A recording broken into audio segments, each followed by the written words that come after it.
welcome back to the biggest, the baddest, and the most hip and happening show in the motherland. Inkqubo yam, inkqubo yakho, inkqubo yethu sonke sifika ngasigalelekile, darlings. This is Excel Live. We're taking you right through to the hour 5, bringing you nothing but sciences, technology, engineering, as well as mathematics. It is a Wednesday afternoon. My name is Lama Limoon, and he is Nalo Jonas, better known as Uputfliki. Thank you so much for joining us as we give you nothing but the best of edutainment. Speaking of education, we are joined by a young lady who's doing great things all the way from the Chemical Engineering Department, a UCT. She saw herself, her incredible work, saw herself winning a PETCO in excellent academia, right? yeah, those are good news. Very good news. But let me tell you about the bad news that we're bearing. It's pollution in plastic. Said that it's outnumbered. If the current trend persists, they're gonna outnumber the number of stars in the galaxy. And in 2050, the plastic in the ocean might or will outnumber the number of fish that is in the ocean. So climate change is a real thing, and we are responsible for that, and we're killing the planet. But Takunda, what's your take on that? Why are we still producing plastic if plastic is danger to what's on the ocean? Well, right now, yes, plastic pollution is a huge problem. But I think we need to go back to why we ended up with plastic in the first place. Yeah. Right. So plastic is cheap to make. It's made from a byproduct of refining oil, which we use to make petrol. Secondly, it's durable. Yeah. You know, it keeps your packaging fresh. So it has a purpose. And environmentally, remember when we had climate change becoming a big issue? In comparison to things like paper, it had a lower global warming footprint. Yeah. But the thing we didn't anticipate is the fact that people would litter. So now we're sitting with this magic material that we thought was great 50 years ago, and we're like, oof, guys, maybe we should rethink this. I think we should. Yeah. If it's killing animals in the ocean, then something needs to be done about that. Yeah, Usnalo touched base on you winning some awards. So take us through the work that you did, the research that you did that led you winning these academia awards. So this award, the PETCO Excellence in Academia, came from a paper that I published beginning of this year. Yeah. So when we started talking about, my PhD research, one of the big questions we had was, look, we know plastic pollution is a problem, but exactly which plastic products are the real problem? So I went out and I did some surveys along the beach. So I spent every morning picking up litter on the beach. Very beautiful. Not so great work, but from that we're able to say, look, of the top 10 items you find the most, they account for 57% of all the litter. Wow. Those 10 items, it's your chip packets, your single sweet wrappers, your lollipops. It's things that we take from going from A to B. Things that the youth, which is why I'm glad you're today, like consume straws. the most. Your straws, things you don't think about. Yeah. So we're able to actually say, look, plastic is a problem. It's not all plastic. This is where we should focus our efforts. Wow. So plastic is not the only problem. I think that we use when we go to the beach. Maybe there should be laws that actually restrict us from using those kind of things at the beach. Because the only law that I can think of is not being able to drink. Let's talk about how does it feel at this level? You're doing your PhD at UCT. How does it feel for your work to be recognized at this level? It's an honor. Yeah. As I did my work, I was very conscious of the fact that sometimes you just do research and it goes in a journal and then it sits in the library and no one in the world ever hears about it. But now, it shows that the people I want to know about it, industry, the people who have the power, have noticed it. And now that I'm sitting here with you, the community gets to hear about it, and that dissemination of work is what needs to change, in my opinion. So. Wow, talking about black excellence. Yeah, speaking of black excellence, sometimes you need a mentor, somebody who's gonna guide you in the right direction so that you can explore your dreams and make them become a reality. And you've worked with one of a kind, Professor Harrow. Tell us about working with him and what impact he had on your academic life. Harrow, my supervisor, is an inspiration. He has a brilliant mind, and he's really nurtured me and mentored me and pushed me to be an independent researcher. So the amount of support that I received to him, during this journey is just, I can't express how much it means to me. Wow. You're doing great things. I love black excellence, especially when it comes to young, incredible women, young black women are doing great things. Because we've seen in the chemical engineering, most it's man, white man, doing all the work. It's good to see young people like you doing great things. And you're also one of the top 10 young scientists at awarded the fellowships at a Commonwealth. universities to actually find ways in how we can tackle the issue of plastic in our beaches. Tell us a bit about that, and how does that make you feel? So the Association of Commonwealth Universities has a Blue Charter Fellowship that aims to investigate ways to reduce plastic marine pollution. So also looking at alternative materials. So one of the things they recognize is this is a complex global problem. Yeah. So it's not only South Africa. It's everywhere. I mean, the most remote island will have plastic waste on it. And they want to facilitate knowledge transfer so we can learn from each other and teach each other and actually come up with solutions.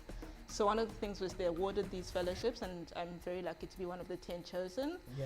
And I actually get to go to New Zealand to conduct research there and learn from them, and then also share what I've learned to see how can we solve this problem. Have you started with the research already? Have you started exchanging ideas already? And what are some of the solutions, innovative ways that you guys maybe shared, if you have?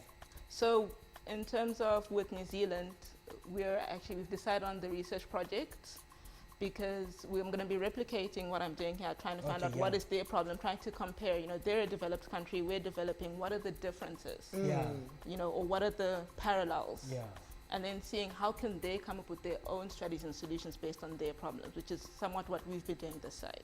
Speaking of solutions, September 20th is National Recycling Day. So Takunda, I want to find out from you, what are the best recycling methods that we can start practicing today? Something that's not difficult, something that is simple, that anybody walking out from the studio can start doing. The simplest thing you can do is separate your waste. I'm very conscious of the fact that not everyone has access to recycling facilities in their homes. I don't have access to recycling at my home. I have to take my recycling to my brother's house.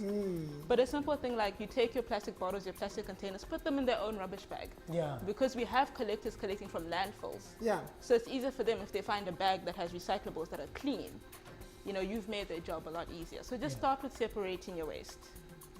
You said earlier on that using plastic is cheaper, it's easy to recycle, people can use it over and over again.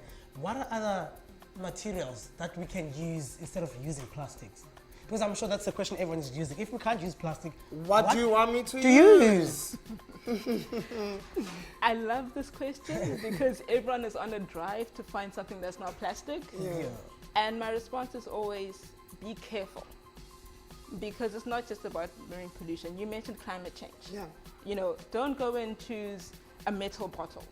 Metal is mined. Mining is a big contributor to global warming. So be conscious of the choices you make. Be informed. If someone tells you, what, I've got this miracle product for you, you're gonna love it, take a step back. Do your own Google search and find out about it. But simple things you can do day to day, reusable shopping bag. I carry a bag wherever I go, just whip it out, do that. I carry my own flask. If I need coffee, I just use my flask at, Feed or whatever. So little things in your own life that you can do will make a difference. I thought I was the only one who carries a huge bag when they go shopping.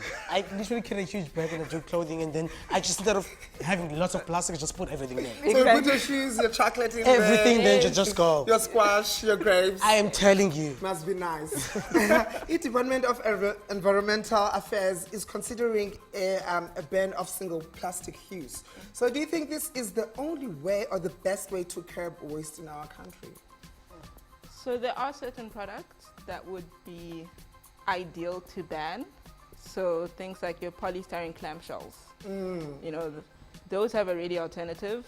Those don't really get recycled. But I would say be careful about using bans because people think bans are a solution. In South Africa, if you check out the Stats SA household survey, a third of South Africans don't have access to regular waste removal. So we've got a big problem with our waste management infrastructure. So a ban is not going to be a magic solution. There needs to be an overhaul of the entire waste management system for us to truly tackle this waste problem that we have. For sure. Speaking of South Africans, speaking of citizens, how do normal civilians get involved in making sure that we do not pollute our beaches? Use a bin. Oh my goodness, they're everywhere. Groundbreaking advice, guys.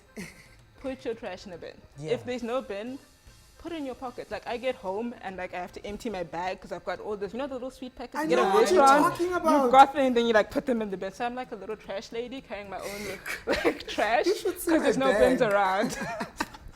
It's a bin. It's a mess. Not a bin, it's a mess. Shut up. So put your stuff in the bin. Yeah. That will go a long way. Don't throw it out the window. Put it in your pocket. I mean, it's what, 2 grams of plastic? You can't say, oh, it's heavy.